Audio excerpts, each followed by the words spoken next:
Hello കൂട്ടുകാരി, നമ്മൾ നിമിഷം നേരം കൊണ്ടൊരു മോര് ചാറ് വെച്ചേ. 2 തക്കാളി എടുത്തു, പച്ചമുളക്, ഇഞ്ചി, കറിവേപ്പില എന്നിവയെല്ലാം കൂടെ അല്പം വെള്ളം ഒഴിച്ച് ഇച്ചിരി ഉപ്പ് ഒഴിച്ച് തക്കാളി വേകാൻ മാത്രം പാകത്തിന് വെള്ളം ഒഴിച്ച് നന്നായിട്ടൊന്ന് വേവിച്ചെടുത്ത്. തക്കാളി വേകാൻ അധികം സമയം വേണ്ട, നമുക്കറിയാമല്ലോ. നിമിഷം നേരം കൊണ്ട് തക്കാളി വെന്ത് കിട്ടും.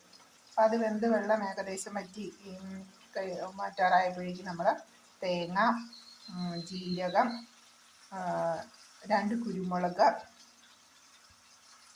വെളുത്തുള്ളി ഇതെല്ലാം കൂടെ ചേർത്ത് ആവശ്യത്തിന് നമ്മൾ മോര് എത്രയാണോ ഉള്ളത് അതിന് ആധിപാതികമായിട്ട് തേങ്ങ എടുത്ത് നമ്മൾ നന്നായിട്ട് കുഴമ്പ് ഭാഗത്ത് നമ്മൾ അരച്ചുകൊണ്ട് വന്ന് നമ്മൾ ഈ തക്കാളി വേവിച്ചതിലേക്ക് ചേർത്ത് നന്നായിട്ട് തിളപ്പിച്ചെടുത്തു. അപ്പോൾ ആ അരപ്പ് നന്നായിട്ടൊന്ന് തിളച്ച് വന്നപ്പോഴത്തേക്ക് നമുക്ക് ആവശ്യത്തിനുള്ള മോര് നമ്മൾ മിക്സിയിൽ ഒന്നുകൂടി ഒന്ന് കറക്കിയെടുത്തു. ജസ്റ്റ് ഒരു കറക്ക് മതി. ജസ്റ്റ് ഒന്ന് മിക്സിയിൽ കറക്കിയെടുത്ത്, തൈരായിട്ടാണ് ഇരിക്കുന്നതെങ്കിൽ ജസ്റ്റ് ഒന്ന് കറക്കിയെടുത്ത് നമ്മൾ ജ്യൂസാക്കി അരിപ്പിലേക്ക് ഒഴിച്ച് നമ്മൾ നന്നായിട്ട് തിളപ്പിച്ചെടുക്കുന്നു. ആ മോരും കൂടി ഒഴിച്ച് നന്നായിട്ടൊന്ന് ഇളക്കിക്കൊണ്ടിരിക്കണേ.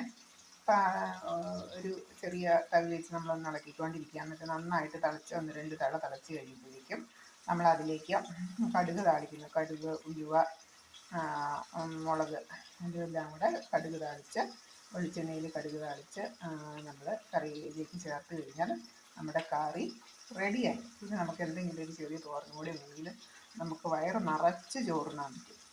മോരിൻ്റെ പുളിയും പച്ചമുളകിട്ടതിൻ്റെ എരിവും ഉപ്പും എല്ലാം ചേർന്ന് കഴിഞ്ഞാൽ നല്ല സൂപ്പർ ടേസ്റ്റുള്ളൊരു ചാറാണ്.